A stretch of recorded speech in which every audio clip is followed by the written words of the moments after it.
Big TV భక్తి సమాచారం WhatsApp ఛానల్లో జాయిన్ అవ్వండి. అన్ని విశేషాలు ఎప్పటికప్పుడు తెలుసుకోండి. బిగ్ టీవీ ప్రేక్షకులకు నమస్కారం. కనుమ కాంతులు ప్రత్యేక కార్యక్రమానికి సాదర స్వాగతం. మనం జరుపుకునే సంక్రాంతి పండుగ పెద్ద పండుగ అంటారు. అందులో మూడో రోజు కనుమగా వ్యవహరిస్తూ ఉంటారు. పశువులకు సంబంధించి కృతజ్ఞత తెలిపే అద్భుతమైన పండుగ కనుమ అని అంటూ ఉంటారు. మరి కనుమ రోజున కాకి కూడా ఇంటి నుంచి కదలదు అని అంటూ ఉంటారు. ఇలా రకరకాల విషయాలకు సంబంధించి అటు ఆధ్యాత్మికంగా ఇటు వైజ్ఞానికంగా చక్కటి వివరణ అందించడానికి ప్రముఖులు మనతో పాటు ఉన్నారు.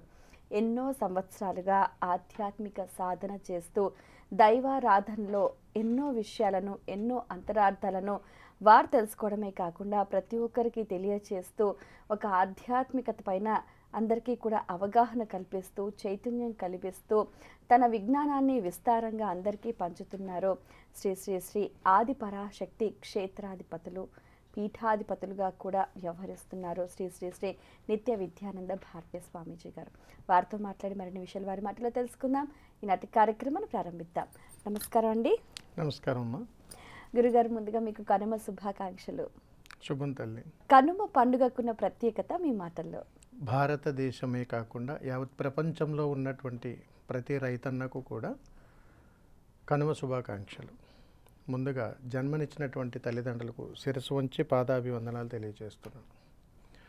అమ్మ, మీరు కనుమ పండుగ యొక్క విశేషము, కనుమ పండుగ యొక్క శోభామయం ఎలా ఉంటుంది, ఎంత అద్భుతంగా ఉంటుంది అని అంటే, మన భారతీయ సాంప్రదాయంలో సనాతన ధర్మంలో అత్యంత విలువలతో కూడుకున్నటువంటి ధర్మబద్ధమైనటువంటి యోగబద్ధమైనటువంటి మోక్షబద్ధమైనటువంటి విలువలతో కూడుకున్నటువంటి సాంప్రదాయ పండుగ సంక్రాంతి. ఇది మన భారతీయులు అందరికీ కూడా తొలి పండుగగా, రైతన్నను ఆదర్శంగా తీసుకునేటువంటి పండుగగా మనం చెబుతుంటాం. ఈ పండుగలో భారతీయతలో కళ ఉట్టిపడేటట్లుగా ఎన్నో సాంస్కృతిక కళలు, అదేవిధంగా ఎన్నో రకాలైనటువంటి వృత్తులలో జీవిస్తున్నటువంటి ప్రజలు, వీళ్ళందరినీ కూడా గుర్తింపు తీసుకొస్తూ మేమున్నాము, మన భారతీయత ఆచార వ్యవహారాలు ఇంకా ఉన్నాయి అని తెలియచెప్పడంలో ఈ భోగి, సంక్రాంతి, కనుమ ఈ 3 రోజులు చాలా విశేషంగా ఉంటాయి తల్లి. ఈ కనుమ రోజు ప్రత్యేకించి చెప్పాలి అని అంటే, ఈరోజు మనం 2 పూటలా తింటున్నాము అని అంటే అది రైతన్నకు సంబంధించింది. ఎందుకంటే ఈ రోజుకి మనం ఇలాగున్నాము అని అంటే ఆ భగవంతుని యొక్క అనుగ్రహ కృపా కటాక్షంలో పరమశివుడు పరోక్ష రూపంలో జన్మించాడు అని అనటానికి ఉదాహరణే రైతన్న. అంటే ఆ రైతే ఈశ్వరుడై సకల కోటి జీవరాశులలో వాటిని సేవిస్తూ వాటి మీదే ఆధారపడుతూ వాటి ద్వారా ఆహారాన్ని పండిస్తూ వాటినే సమస్త మానవాళికి అందిస్తున్నటువంటి రైతన్న భగవత్ స్వరూపం. అందుకని కనుమ రోజు ప్రత్యేకించి రైతన్నను గుర్తించవలసినటువంటి రోజు. అదే విధముగా పశువుల దినం కూడా అని అంటారు. పశువుల దినం అంటే ఒక గేదెలు, ఆవులు అలాని కాదు తల్లి. పశుపక్షాదులు అన్నిటినీ కూడా కలిపి వాటిని గుర్తించేటువంటి ఏకైక పర్వదినం కనుమ రోజు.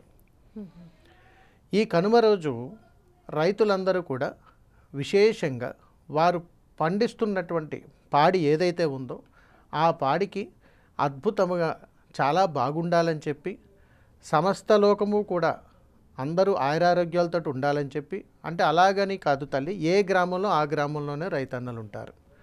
వీళ్ళందరూ కూడా ఆ రోజు చాలా విశేషమైనటువంటి వైభవంతో కుటుంబం అంతా కూడా సఖ్యతతో కలిసి వారు పాడి మీద ఆధారపడినటువంటి పశువులన్నింటినీ కూడా చాలా చక్కగా అందంగా అలంకరించుకొని, ఈ కొమ్ములను కూడా వాటిని అలంకరించుకొని వాటికి రంగులు వేసి అలంకరణ చేసి నూతన వస్త్రాలు వేసి వారికి దగ్గరలో ఉన్నటువంటి 2 రకాల దేవాలయాలకు వెళ్తారు తల్లి. అంటే పూర్వకాలంలో కాటమరాయుడు అని చెప్పేసి ఒక దేవాలయాలు ఉండేవి, మీరు వినే ఉంటారు. అది కాకపోతే ఇప్పుడున్న ప్రస్తుత కాలంలో బిజీ ప్రపంచం అయిపోయారు. చాలామంది వ్యవసాయాలు వదిలేసి ఉద్యోగాల వైపు కూడా వస్తున్నారు. అందుకే మనకు ఆహారం పట్ల అంత ఇబ్బందులు ఎదురవుతుంటాయి. గ్రామ దేవతలు ఉంటారు. ఆ గ్రామ దేవత పొలిమేరల్లో ఉంటారు. అందుకని పండుగ రోజు కనుమ రోజున రైతన్న వారు దేని మీద అయితే ఆధారపడి బ్రతుకుతున్నారో, అది మేకలు కావచ్చు, గొర్రెలు కావచ్చు, పశువులు కావచ్చు, ఆవులు కావచ్చు, ఏదైనా కావచ్చు, వాటన్నింటినీ కూడా మనం ఎలాగైతే జీవిస్తామో వాటికి కూడా అలాగే పండగ శోభాయమానం తీర్చిదిద్దుకొని వారు ఎక్కడైతే ఈ పాడి పండిస్తున్నారో ఆ ప్రదేశాన్ని అంతటిని కూడా చాలా చక్కగా అలంకరించుకొని మామిడి మండలాలతోటి రంగులు వేసుకొని చాలా అద్భుతంగా, సాక్షాత్తు మన కళ్యాణం అయితే ఎలా అయితే జరుగుతుందో మన ఇంట్లో ఎంత జాగ్రత్తలు తీసుకుంటామో అంతే జాగ్రత్తలు తీసుకొని ఆ ప్రదేశం నుంచి వీటన్నింటినీ కూడా సిద్ధం చేసుకొని అందంగా అలంకరించుకొని ఊరి పొలిమేరలో ఉన్నటువంటి అమ్మవారి దగ్గరికి వెళ్ళి పొంగలి నైవేద్యంగా పెడతారు. విన్నారా మీరు ఎప్పుడైనా? ఎందుకు పెడతారనంటే తల్లి, పొలి అనేటువంటిది ఒక పూర్వకాలం నానుడి నుంచి వస్తున్నటువంటి ఒక పదం. మేర, హద్దు, ఈ రెండింటికి చాలా దగ్గర సంబంధాలు ఉన్నాయి. వీటిని మనం తెలుసుకోగలిగితే రైతన్న యొక్క విలువ అర్థమవుతుంది. కనుమలో ఉన్నటువంటి ప్రత్యేకమైనటువంటి విశేషమైనటువంటి ఆదరణ రోజు మనం ఏ దేవాలయానికి వెళ్ళాలో కూడా అర్థమైపోతుంది. అందుకని కనుమ రోజున ప్రతి రైతన్న కూడా వారి వారి దగ్గర ఉండేటువంటి ఈ పశువులను, మేకలను అన్నిటిని కూడా సిద్ధం చేసుకొని అవకాశం ఉన్నంత మేర ఆ గ్రామ దేవాలయం దగ్గరకు కానీ ఆ కాటమరాయుడు దేవాలయం దగ్గరికి కానీ వెళ్తారు. వెళ్ళి కొత్త కుండ, కొత్త బెల్లము, వారి పాడించి తీసినటువంటి ఆ పాలు, దానికి కావలసినటువంటి పదార్థాలు అన్నీ తీసుకొని వెళ్ళి ఆ ప్రాంగణంలోనే పొంగలిని సిద్ధం చేస్తారు తల్లి. ఇంటి దగ్గర వండుకొని ఎప్పుడు తీసుకొని వెళ్ళరు. ఇక్కడ విశేషం అది. అందుకని కనుమ రోజు అట్లా చేసి ఆ నివేదనలో ఏదైతే వీళ్ళు సిద్ధం చేస్తారో ఆ నివేదనలో సగము తీసుకొని సగం అక్కడ పోగుగా వేస్తారు అమ్మవారి ముందు. ఆ సగంలో వీళ్ళు ఏం చేస్తారనంటే చాలా చోట్ల ప్రామాణికాలలో కొన్ని చోట్ల బలిస్తుంటారు, కొన్ని దేవాలయాల్లో కొన్ని చోట్ల కుంకుమను కలుపుతారు. ఇప్పుడున్న ఆచార వ్యవహారాలలో వారికి ఉన్నటువంటి మొక్కులు చెల్లించుకుంటారు తల్లి. కనుమ రోజు సాంప్రదాయబద్ధంగా చాలా చోట్ల రైతన్నలు వారు మొక్కు చెల్లించుకొని అక్కడ ఏదైతే ఆ రక్తం వస్తుందో దానితోటి ఇక్కడ ఉన్నటువంటి నివేదన ఏదైతే సిద్ధం చేసుకున్నారో దాంట్లో కలుపుతారు తల్లి. కలిపి దీన్ని తీసుకుని వాళ్ళు ఎక్కడైతే పాడి పండిస్తున్నారో, ఎక్కడైతే పొలాలు ఉన్నాయో అక్కడ ఇవన్నీ జల్లుకుంటారు తల్లి. ఈ కలిపేటువంటి విధానము, ఈ సిద్ధం చేసినటువంటి దాన్ని పొలి అని అంటారు. చాలా సందర్భాల్లో మీకు జాతర జరిగినప్పుడు దీన్ని పొలిమేరల్లో వేస్తుంటారు. అలాగే కనుమ రోజున తీసుకొని చాలా చోట్ల సందర్భాలలో వాళ్ళు పొలాల్లో జల్లుకుంటారు. అంతే, మనకు రక్షణ కల్పించే వాటికి ఇంత ఆహారాన్ని అందించాలి. అందుకని ఆ సందర్భాలలో ఇప్పుడున్న కాలక్రమేణ పద్ధతుల్లో పొంగలి నివేదనగా చెల్లించి తర్వాత ఇంటికి వచ్చి మరుసటి రోజు నైవేద్యాలు సమర్పించుకుంటారు. పాత సాంప్రదాయ ప్రకారం చెప్పాలి అని అంటే కనుమ రోజునే ఏదైతే దేవాలయం అయితే ఉందో, ఎక్కడైతే గ్రామ దేవతలు ఉన్నారో అక్కడే వాళ్ళకి కాస్త మొక్కును చెల్లించుకుంటే మొక్కుకుంటారు. ప్రతి సంవత్సరం కూడా రైతన్నలు మొక్కుకుంటారు. ఈ సంవత్సరం పంట బాగుంటే నీకు ఇది సమర్పిస్తానమ్మా, ఇలా చేస్తానమ్మా, ఇంటెల్లపాది వస్తాము, నీకు పొంగల్ సమర్పిస్తాను, నా శక్తి కొద్దీ ఈ నివేదన సమర్పిస్తానని చెప్పి కాస్త రక్తాన్ని చూపిస్తారు. ఇవన్నీ కూడా మన పూర్వకాలం నుంచి ఉన్నటువంటి ఆచార వ్యవహారాలు, అన్ని కొట్టిపాడేయడానికి ఏమీ లేదు. అందుకని వీటిని పొలి అని అంటారు. అంటే ఇప్పుడు రక్తము అనేసరికి హింస అనేది ఒకటి వచ్చేస్తుంది. అంటే ఇప్పుడున్న ప్రామాణికాల్లో మనం చూస్తే అది హింస కింద మాట్లాడతాం. హింస చేసేది అది కూడా ప్రామాణికాల్లో కొన్ని ఉన్నాయి తల్లి. అంటే అవి మనం ప్రత్యేకించి చూస్తే ఇది హింస కింద కనపడుతుంది. కానీ ఆచార వ్యవహారాల్లో నానుడి కాలంలో కూడా భగవత్ స్వరూపం లేనప్పుడు కూడా ఒక రాతి బొమ్మను అక్కడ పెట్టేసి అక్కడే దేవతగా అని అనుకొని కొంచెం బలిహరణలు కూడా అప్పట్లో జరిగేవి. వాటి నుంచి ఏంటంటే కాలక్రమం రోజులు మారుతారు, ప్రజలు మారుతారు. ఇప్పుడు మనం అక్కడికి వెళ్ళి మీరు ఇది చేయకూడదు అని అన్న మొక్కనమ రోజు ఇంటికి వచ్చి నైవేద్యాలు పెట్టుకున్న వాళ్ళు ఉన్నారు. ఎవరికి ఆహారపు అలవాట్లు వాళ్ళకు ఉన్నాయి. దీన్ని ఏంటంటే దీన్ని భగవంతుడి మీద ఆపాదించడం అనేటువంటిది కాస్త ఇబ్బందికరమైనటువంటి విషయం. కానీ సాంప్రదాయాల్లో ఇలా ఉంది కాబట్టి ఆ వండుకున్నటువంటి నివేదనని కాస్త పోగుగా వేసి అక్కడ ఉంచి తదుపరి మిగిలిన దాన్ని వీళ్ళు ఇంటికి తీసుకొని వచ్చి ఎక్కడెక్కడైతే పొలాలు ఉన్నాయో అక్కడ జల్లుకుంటారు తల్లి. అక్కడ ఉన్నటువంటి ఏదైతే పోగుగా వేశారో ఆ నివేదన పొంగల్ని అందరూ కాస్త ప్రసాదంగా స్వీకరించుకొని వారి కూడా వచ్చినటువంటి బంధువులకి కానీ వీళ్ళు కానీ ఇచ్చుకొని దీనిని ఏదైతే పశువులు అయితే అక్కడ ఉన్నాయో తీసుకెళ్లారో వాటికి బలవంతంగా తినిపిస్తారు. ఇంకొక విధానంలో ఇంకొక రకంగా కూడా కనుమ రోజు చాలా విశేషంగా చేస్తారు కొన్ని ప్రాంతాల్లోనైతే. కొన్ని ప్రాంతాల్లోనైతే కోడి పందాలని అది వేరు తల్లి, అది సాంప్రదాయ ఆహ్లాదకరంగా మనం తెచ్చుకున్నటువంటి, మనం ఏర్పాటు చేసుకున్నటువంటివి. కానీ ఆచార వ్యవహారాల్లో కనుమ రోజు కొన్ని సందర్భాలలో పొంగలి వండి ఎక్కువగా ఉప్పును కూడా అందులో కలుపుతారు. ఓకే. మినపప్పుతో చేసిన పదార్థాలు కూడా కనుమ రోజు తినాలంటారు, నిజమేనంటారా? గారెలు, అంతే మినప సున్నుండలు అవి అవి కంపల్సరీ తినాలంటారు. అవి కూడా చెబుతాను తల్లి. ఇక్కడ ఏమిటంటే ఎక్కువగా నివేదన చేసినప్పుడు, పొంగల్ చేసినప్పుడు ఎక్కువగా ఉప్పును కలుపుతారు. ఉప్పు ఈ నివేదనని ఏ పశువులైతే ఉన్నాయో, ఏ పాడి మీద అయితే వీళ్ళు ఆధారపడి బతుకుతున్నారో వాటికి తినిపిస్తారు తల్లి. దాని నమ్మకం ఏమిటనంటే వీటికి ఎప్పటికీ అనారోగ్య సమస్య రాదు, అవి తినవు, కానీ వాటికి తినిపిస్తారు. అందుకని దీన్ని ఉప్పు స్థతి అని అంటారు. ఇది చాలా మారుమూల ప్రాంతాల్లో ఇప్పటికీ నడుస్తుంటుంది. అవి ఎద్దులు కావచ్చు, రకరకాలుగా మీరు గమనించండి. చాలా వరకు మనకు పట్టణాల్లో మనకు తెలియదు, కానీ పల్లెటూరులో మనం వెళ్ళినప్పుడు చాలా వరకు ఈ పాడి మీద ఆధారపడేటువంటి రైతులందరూ కూడా వాళ్ళ ఎద్దుల బండ్లు కానీ, బర్రెలను కానీ, ఆవులను కానీ, గొర్రెలను కానీ అన్నిటినీ కూడా చాలా అందంగా అలంకరించుకుంటారు. అలా చేసుకొని పిండి వంటలు, మీరు అడిగినటువంటి పిండి వంటలు ఏదైతే అన్నామో, దేశం బాగుండాలి, ఊరు బాగుండాలి, క్షేమం బాగుండాలి అని అన్నప్పుడు ఊరిని ఆవహిస్తున్నటువంటి మహమ్మారి అనేటువంటిది ఒకటి పడుతుంటుంది. అవును. ఎందుకంటే ఈ సంవత్సరం జరిగినటువంటి ఆనందోత్సవం వచ్చే సంవత్సరం ఉండకపోవచ్చు. ఇలాంటివన్నీ ఉంటాయి కాబట్టి మీరు ఎప్పుడైనా గమనించాలి. మనం వాడుక భాషలో మాట్లాడుకున్నప్పుడు నలుగురు గ్యాదర్ అయినప్పుడు, కుటుంబ సభ్యులు వచ్చినప్పుడు కాస్త వారికి పిండి వంటలు వండడం అనేటువంటిది అలవాటు చేస్తాం.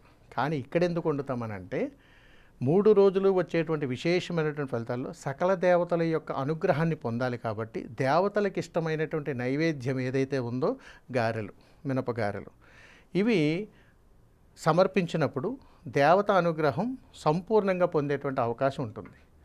అందుకని సున్నుండలు, మినపలు, అరిసెలు, గారెలు, పాకుండలు, అలా చెక్కలు, రకరకాల పిండి వంటలు అందరూ వండి వచ్చినటువంటి ఆడపడుచులకి, కూతుళ్ళకి, అల్లుళ్ళకి అందరికీ ఇచ్చి పెద్దవారు పంపిస్తూ ఉంటారు తిరిగి. అంటే పండగకి వెళ్ళినప్పుడు ఇవన్నీ తెచ్చుకుంటారు. ఎందుకంటే ఆ ఊరి అనుగ్రహం. అందుకని తల్లి కనుమ రోజున ప్రతి కుటుంబంలోనూ కుటుంబ సమేతంగా దర్శించుకునేటువంటి దేవాలయం ఆ ఊరి గ్రామదేవత. ఎప్పుడైతే ఆ గ్రామదేవతను కనుమ రోజు దర్శించుకున్నారో ఆ ఇంటిల్ల పాది ఎప్పటికీ ఎలాంటి ఇబ్బందులు కలగు. ఆ ఇంట్లో వండుకున్నటువంటి పిండి వంటలన్నిటిలోనూ కూడా కాస్త నైవేద్యంగా తీసుకెళ్ళి ముక్కనుమ రోజు సమర్పిస్తారు. చేసి అమ్మని దర్శించుకొని తిరుగు బయలుదేరి ఎవరి ప్రయాణం వాళ్ళు సాగిస్తుంటారు. ఈ కనుమ విశేషం అప్పుడు కూడా కుటుంబ సభ్యుల్లో ఎట్టి పరిస్థితుల్లోనూ కూడా గొడవలు పడకూడదు. ఇది ముఖ్యమైనటువంటిది. ఎందుకనంటే పొలి నైవేద్యం అంటే కనుమ రోజు ఖచ్చితంగా ముక్కనుమ రోజు నైవేద్యం పెట్టుకునేటువంటి సాంప్రదాయం ఎలాగైతే ఉందో కనుమ రోజు గ్రామదేవతకు ఖచ్చితంగా నైవేద్యం సమర్పించాలి. అలా సమర్పించినటువంటి గ్రామంలో ఎప్పటికీ కూడా పంట పరంగా నష్టం రాదు, పాడి పరంగా ఇబ్బందులు ఉండవు, రైతన్న పరంగా కన్నీటి ఉండదు. చాలా అద్భుతమైనటువంటి జీవితం వాళ్ళకి నడుస్తుంది. ఎందుకనంటే చాలా పురాణాల్లో ఉంది. అమ్మవారి యొక్క విధానంలో గ్రామదేవతా పురాణాలు మనం చదివితే అక్కడ చెబుతారు తల్లి, కథం దేవా కదా శక్తి మయా దేవా మయా పూర్వక. నేను ఒక మాయా స్వరూపంలో మీ అందరినీ కాపాడుతూనే ఉంటాను, నేను నీకు దర్శనం ఇవ్వలేకపోవచ్చు కానీ నీలోనే నేనున్నాననేటువంటి ఒక అద్భుతమైన చిన్న సందేశం చెప్తుంది తల్లి. అందుకని తల్లికి ఇష్టమైనటువంటి ఎరుపు రంగుతో కూడుకున్నటువంటి నైవేద్యం పొయ్యి మీద వండి పెట్టాలి. అందుకని ఆ రోజున పొంగలి వండి అమ్మవారికి ఏదైనా నైవేద్యం చెల్లించుకొని వాళ్ళు ఏదైనా బలిహరణ చేస్తే ఆ రక్తాన్ని అందులో కలిపి వేసుకునేటువంటిది మన పూర్వకాలం సాంప్రదాయం. ఇప్పుడు ఏం చేస్తున్నాము, ప్రస్తుతం గుమ్మడికాయని నివేదనగా ఇస్తాం, అన్ని రకాల కూరగాయలను కలిపి కదంబంగా చేసి నైవేద్యంగా పెడుతుంటాం.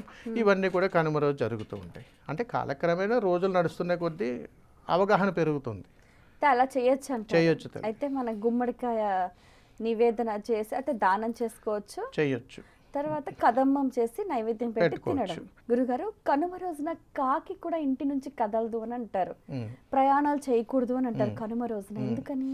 ఇది ఎందుకంటే తల్లి కనుమ రోజు పూర్వీకులు అంటే మన పూర్వీకులు ఎవరైతే ఉన్నారో వారందరినీ స్మరించుకోవాల్సినటువంటి రోజు, వారికి ఇష్టమైనవి వండి పెట్టాల్సిన రోజు. వారి నామస్మరణతోటి వారిని స్మరించుకొని కాస్త బాధ కలిగి కన్నీళ్ళ నుంచి ఒక కన్నీటి పట్టు కూడా రాల్చాలి. ఇవి చూడకుండా ఆ కుటుంబం నుంచి అక్కడికి వచ్చినటువంటి పెద్దలు కాకి రూపంలో వస్తారని చెప్పేసి ఒక సామెత ఉంది. ఈ నానుడిలో ఖచ్చితంగా ఆ సందర్భం చూసిన తర్వాతే అక్కడి నుంచి కాకి కదులుతుంది. అది ఎంగిలి పడాలి, కానీ తీసుకోదు. అందుకని పెద్దలను ఎప్పుడూ మరిచిపోకూడదు అని చెప్పడంలో కనుమ పండుగ చాలా శ్రేష్టమైనటువంటిది. అందుకని ఆ రోజు కూడా ఎవరు ఎక్కడికి ప్రయాణం చేయరు. ఎందుకంటే కనుమ రోజు ఇంటి నుంచి బయటకు వెళ్తే కనుమరుగు అవుతారు అనేటువంటి ఒక విధానం ఉంటుంది. కానీ ఇప్పుడు ప్రస్తుతం ఉన్న సమాజంలో అసలు మనకు ఒక రోజు లీవు హాలిడే అంటేనే ఎక్కువ, ఇంకో రెండో రోజు అని అంటే కుదరదు కదా గురువు. అంటే అంత ఇబ్బందికరమైన స్థితుల్లో ఉన్నాము కాబట్టే తల్లి బంధాలు ఆప్యాయతలు అనురాగాలు దొరకట్లేదు, అంత ఆర్టిఫిషియల్ అయిపోయినాయి. వీడియో కాల్లో మాట్లాడుకుంటున్నారు, ఇదిగో పండగ వంటలు చేస్తారు, అమ్మని చూడండి నమస్కారం పెట్టుకోండి అంటే అయిపోతుంది. ఇది కాదు. ఎందుకంటే సాంప్రదాయం బ్రతికుంది, సనాతన ధర్మం బ్రతికుంది, ఇది మన ఆచార వ్యవహారాలు పాటించి తీరాల్సిందే. ఇప్పుడు ఈ కాలంలో మనం సైంటిఫిక్గా మన పిల్లలకు కానీ ఇవ్వలేకపోతే భవిష్యత్తులో చాలా ప్రమాదాలను ఎదుర్కోవాల్సి వస్తుంది. ఇప్పటికే చాలా వరకు కుటుంబాలన్నీ కూడా ఎవరైనా చనిపోతేనే కలుస్తున్నారు, పండగ రోజులు ఎవరు కలవట్లేదు. ఈ సంక్రాంతి కనుమ ముక్కనుమ రోజు కూడా కలవటానికి గల కారణం ఏమిటి? పాడి పంటల మీద దృష్టి కాదు. సంక్రాంతి రోజు కోడి పందాలు, ఇతరితరాలు, ఎద్దుల బండ్ల ఈ రకరకాలు ఇవన్నీ ఉంటాయనే ఉద్దేశంతో ఎక్కువగా అందరూ కలుసుకోవడం జరుగుతుంది. ఆస్తి తగాదాలు, రకరకాల వ్యామోహాలు కదా. పండుగ 3 రోజులు కూడా భగవంతుని యొక్క సాక్షాత్కారం పొందటానికి, కుటుంబం యొక్క ఐక్యత తెలపడానికి, మనందరం ఒకే కుటుంబ సభ్యులను తెలపడానికి, బాధలు భావబంధాలు అన్నింటిని కూడా కాస్త పక్కన పెట్టి ఒకే ఉమ్మడి కుటుంబంగా బ్రతకడానికి, దానిలో ఉన్న ప్రేమానురాగాలు మనకు తెలియచేయటానికి, మనం నిత్యం బ్రతుకుతున్నటువంటి ఆహార విధానాల మీద ఆధారపడి బతుకుతున్నప్పుడు ఆ రైతు యొక్క గొప్పతనము, ఈ భూమి యొక్క గొప్పతనం, పంట యొక్క గొప్పతనము, ఈ పాడి మీద ఆధారపడి బ్రతుకుతాము కాబట్టి ఈ పాడి యొక్క గొప్పతనం మనకి తెలియజేయడం కోసం ఒక్కొక్క రోజు ఒక్కొక్క విధి విధానంగా, ఒకరోజు అజ్ఞానాన్ని తొలగించుకోవాలి, రెండో రోజు ఆనందకరమైనటువంటి కుటుంబాన్ని సంప్రదాయంగా బ్రతకాలి, మూడో రోజు మనందరం ఒకటే, మనందరికీ ఆధారభూతం ఈ భూమాతే అని తెలియజేయడం కోసం ఇది. ఇలా 3 రోజులు 3 రకాల విధానాలు మనం తీసుకొని జీవితాన్ని కొనసాగించడం జరుగుతుంది తల్లి. దానిలో భాగమే భోగి, సంక్రాంతి, కనుమ. చాలా సంతోషం అండి, మీ అమూల్యమైన సమయాన్ని కేటాయించి ఎన్నో విషయాలు వివరంగా మాకు తెలియజేసినందుకు ధన్యవాదాలు. శుభం తల్లి. వీక్షించారు కదండి, ఇది ఇవాళ మన కనుమ స్పెషల్ కార్యక్రమం. మరొకసారి బిగ్ టీవీ ప్రేక్షకులందరికీ కూడా కనుమ శుభాకాంక్షలు. నమస్కారం. For more videos like this, subscribe Big TV channel.